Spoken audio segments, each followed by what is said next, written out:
안녕하십니까. 한 학기 동안 김원하 교수님 연구실에서 과제 연구를 진행한 김성남입니다. 제가 발표할 주제는 Statistical Analysis of Brain Network for Alzheimer's Disease Diagnosis입니다. 발표는 Introduction, Method and Result, Discussion 순으로 진행하도록 하겠습니다. 먼저 Introduction입니다. 알츠하이머 병은 퇴행성 뇌 질환 중 하나로 뇌세포의 사멸로 인해 점진적인 인지 기능의 퇴화를 야기하는 질병입니다. 인지 기능의 저하뿐 아니라 성격 변화, 우울증, 망상, 환각 등 다양하고 심각한 증상들을 나타내게 됩니다. 이 사진에서 왼쪽이 정상인의 뇌, 오른쪽이 알츠하이머 병을 앓고 있는 환자의 뇌로 전체적인 뇌가 수축하여 있는 것을 확인할 수 있습니다.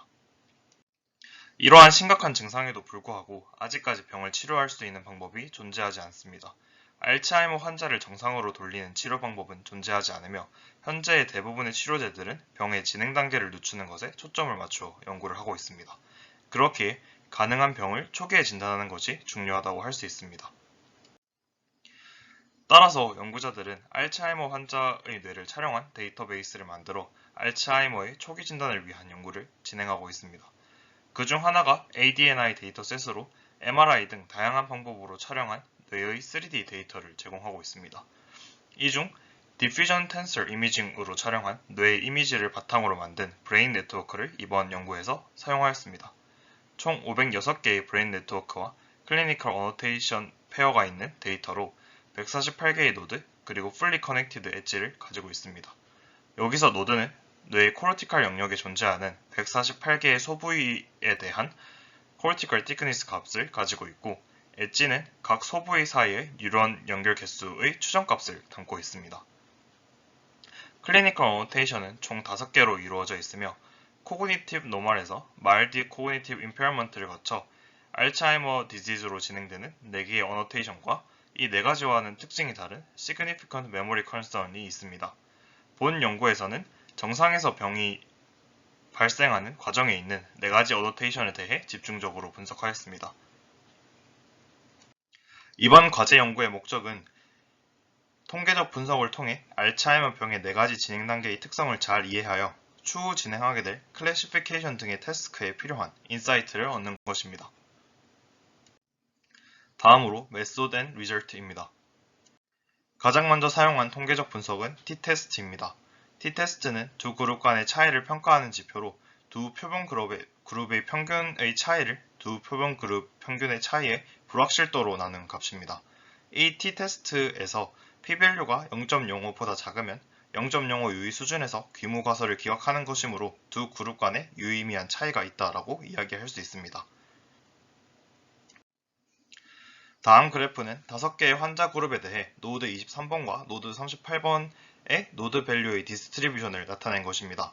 5개의 그룹 중 컨비네이션으로 2개의 그룹을 뽑아 t-테스트를 진행하였으며 유의미한 p-밸류가 나온 경우 그 값을 표시하였습니다.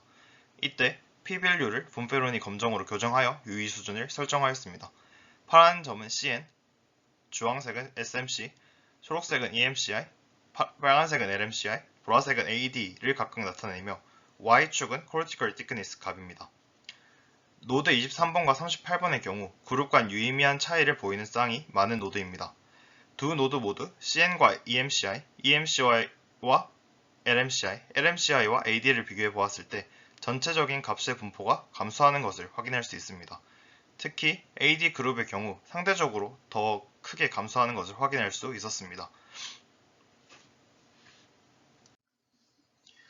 이와 달리 그룹 간의 유의미한 차이가 없는 노드 24번의 경우 분포의 경향성이나 큰 특징을 보이지 않는 것도 확인할 수 있었습니다. 다음으로 알츠하이머의 진행의 4가지 단계를 3가지 기준으로 얼리와 레이트로 나누어 ROC 커브를 그린 뒤 AUC를 측정하여 보았습니다. ROC 커브는 X축인 False Positive Rate에 대한 Y축인 True Positive Rate를 나타낸 것으로 ROC 커브의 아래의 영역의 넓이인 AUC 값으로 이진 분류기의 성능을 표시할 수 있습니다. 각 그래프에서 파란색은 CN을 얼리 스테이지로, 주황색은 CN과 EMCI를 얼리 스테이지로, 초록색은 CN과 EMCI, LMCI를 얼리 스테이지로 설정한 것입니다. 환자 그룹 사이에서 유의미한 차이를 보이는 노드 23번과 38번의 경우 AUC 값이 0.65에서 0.8 사이로 상대적으로 높은 값을 가지는 것을 확인할 수 있었습니다. 또한 CN만을 얼리 스테이지로 두고 나머지 그룹과 비교를 한 경우 상대적으로 AUC 값이 작게 나오는 것을 확인할 수 있었습니다. 환자 그룹 간에 유의미한 차이가 없었던 18번 노드의 경우 AUC 값이 0.5 근처로 거의 랜덤한 클래시피케이션을 하고 있는 것을 확인할 수 있었습니다. 마지막으로 1번 실험에서 구한 노드별 p-밸류를 시각화하여 보았습니다. p-밸류가 0.05보다 작은 경우 붉은색으로 나타나도록 표시하였고 CN에서 AD로 진행하는 각 단계별로 비주얼라이제이션을 하였습니다. 이때 상대적으로 CN에서 EMCI 사이에는 유의미한 부위가 작은 것을 확인할 수 있었고 EMCI에서 LMCI를 보았을 때 우내보다는 좌내에 더 많은 영역이 붉은색으로 표시된 것을 확인할 수 있었습니다. 이제 디스커션을 진행해 보도록 하겠습니다. 앞서 세 가지 결과를 조합해 보았을 때 CN과 EMCI 그룹 간의 노드 밸류가 대체적으로 적게 나타나는 것을 확인할 수 있었습니다. 실제로 CN과 EMCI 사이에 유의미한 차이를 보이는 노드의 개수가 작으며 이후 EMCI나 LMCI 그리고 LMCI와 AD 간의 차이에 비해 적은 차이를 보이는 것 또한 확인할 수 있었습니다.